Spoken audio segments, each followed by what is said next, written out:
No ar, Jornal da CUT. Notícias, Giro sindical, direitos, mundo do trabalho, política, economia, saúde. Aqui, a classe trabalhadora tem voz. Olá Brasil, eu sou o André Carini. Hoje é terça-feira, 17 de dezembro de 2019. No Jornal da CUT de hoje, saiba como o programa Verde e Amarelo afeta a sua vida. Montadora chinesa estuda comprar fábrica da Ford de São Bernardo do Campo. E ainda, condenações de Lula serão anuladas. É a avaliação de Marcelo Odebrecht. Confira agora no Jornal da CUT. Rádio CUT. Aqui, a classe trabalhadora tem voz. Acesse pelo site www.cut.org.br. O governo de Bolsonaro editou no dia 11 de novembro a MP, Medida Provisória 905, que modifica 135 dispositivos da Consolidação das Leis do Trabalho, a CLT, e revoga outros 40. A justificativa para a medida provisória, chamada de Programa de Verde e Amarelo, é de que a medida vai gerar empregos para jovens de 18 a 29 anos. Para estimular as contratações desses jovens, o governo criou a Carteira Verde e Amarela, que prevê salários mais baixos, no máximo um salário mínimo e meio, e menos direitos trabalhistas, como multa menor do Fundo de Garantia, o FGTS, em caso de demissão sem justa causa. Em troca, os empresários vão ter uma redução de 34% no total de impostos que pagam.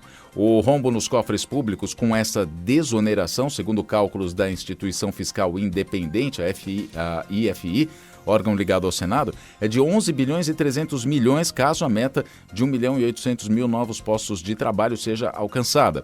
Como acontece em todas as propostas desse governo que privilegia o capital e ataca o trabalhador, perde quem vai pagar a conta desta, aspas, bondade da dupla Bolsonaro-Paulo Guedes, ministro da Economia, que são os desempregados que vão ter de pagar uma taxa sobre o valor do seguro-desemprego como contribuição ao INSS. Com essa cobrança, o governo espera arrecadar 12 bilhões e 700 milhões de reais até 2024, quando acaba o programa. Mas a MP 905 de 2019 tem muitas outras perversidades contra a classe trabalhadora, como a proposta de redução do poder de fiscalização dos órgãos que compõem a estrutura do judiciário, a possibilidade de privatizar seguro privado para acidentes pessoais e ainda a liberação do trabalho aos domingos para várias categorias. Giro sindical.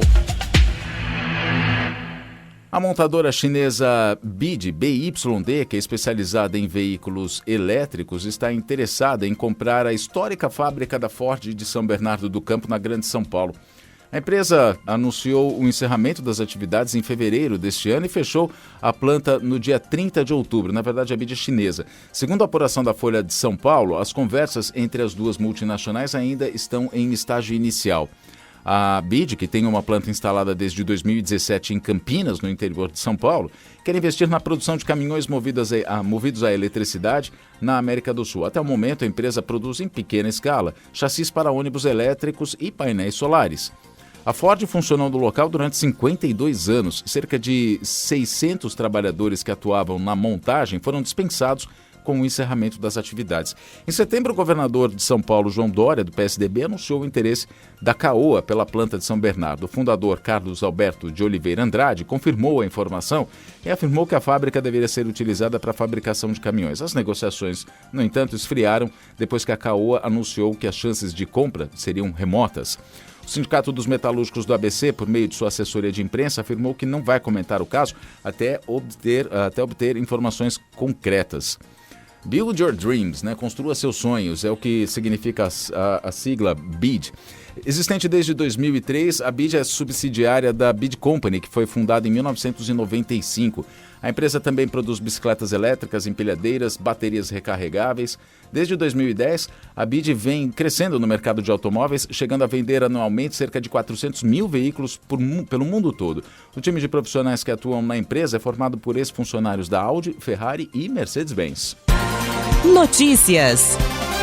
Desmatamento na Amazônia. O desmatamento na Amazônia cresceu 104% em novembro deste ano em relação ao mesmo mês do ano anterior, segundo dados do Sistema de Detecção do Desmatamento em Tempo Real, o DETER, do INPE, que é o Instituto Nacional de Pesquisas Espaciais, e que foram divulgados na sexta-feira, dia 13. Segundo os dados, a destruição do bioma cresceu 103,7%.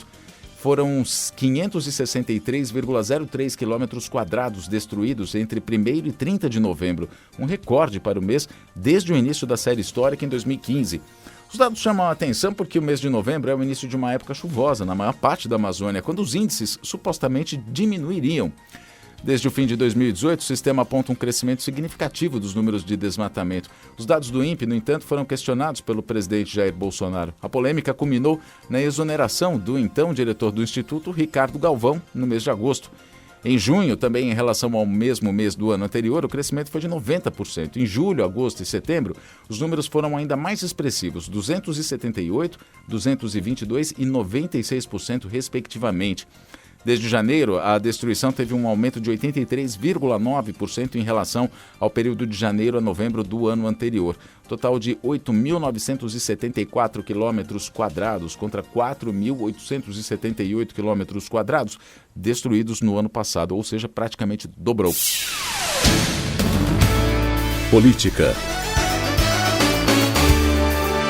O ex-executivo da empreiteira Odebrecht, Marcelo Odebrecht, acredita que os processos movidos pelo Ministério Público contra o ex-presidente Luiz Inácio Lula da Silva vão ser anulados. As provas apresentadas por ele não justificariam o argumento dos procuradores de que Lula teria sido beneficiado com dinheiro desviado da Petrobras.